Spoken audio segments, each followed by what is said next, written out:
अस्सलाम वालेकुम, मेरा नाम डॉक्टर महविश है। मैंने MCPS फैमिली मेडिसिन में किया है और MSCGP साउथ एशिया।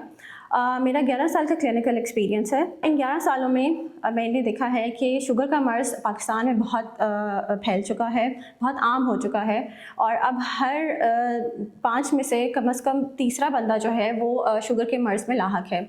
और जैसा कि हम जानते हैं कि शुगर की बीमारी अगर बहुत लंबे अरसे तक चलती है तो वो वाइटल ऑर्गन्स जैसा कि दिल, गुर्दे, आँखें, इस तरह के ऑर्गन्स पे असरअंदाज होती है। पहले हमारा गोल होता था कि शुगर के मरीज़ों में शुगर का लेवल हमें डाउन रखना है, नॉर्मल लेवल तक रखना है, बट बिकॉज़ शुगर बहुत ज़्यादा आम हो चुकी है इसीलिए इंटरनेशनल गाइडलाइंस में कुछ चेंजेस लाए गए हैं जिसमें कि वो अद्वियात जो हम पहले एक स्पेसिफ़िक टाइम पे शुरू करवाते थे, जब शुगर जो है वो मरीज़ों के गुर्दों पर असरअंदाज होना शुरू होती थी या उनका ब्लड प्रेशर या दिल पे असरअंदाज होना शुरू होती थी, तब दवाइयाँ वो शुरू करवाई जाती थी। लेकिन नई गाइडलाइंस के मुताबिक अब हम जैसे ही किसी मरीज़ को शुगर डायग्नोज होती है, हम पहले स्टेप में ही वो दवाइयाँ जो है वो शुरू करवा देते हैं। हम ये इंतज़ार नहीं करते हैं कि वो शुगर जो है वो मरीज़ के गुर्दों पर असरअंदाज होना शुरू हो और फिर वो दवाइयाँ स्टार्ट कराई जाएँ। इसका क्या फ़ायदा है? इससे फ़ायदा ये होगा कि मरीज़ की जो क्वालिटी ऑफ लाइफ है वो इम्प्रूव होगी,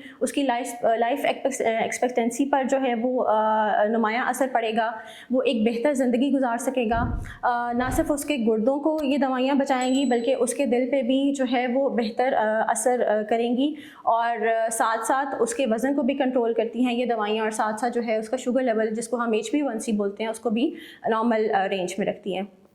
तो इस चीज़ के मतलब अगर आप में से कोई भी शुगर के मर्ज़ में लाहक है और वो इस चीज़ के मतलब किसी भी किस्म की इन्फॉर्मेशन हासिल करना चाहता है या वो अपने इलाज के मतलब किसी किस्म की भी कोई सवाल पूछना चाहता है तो मुझसे ओला टॉक के ज़रिए अपनी कंसल्टेशन बुक करवा सकता है। Thank you.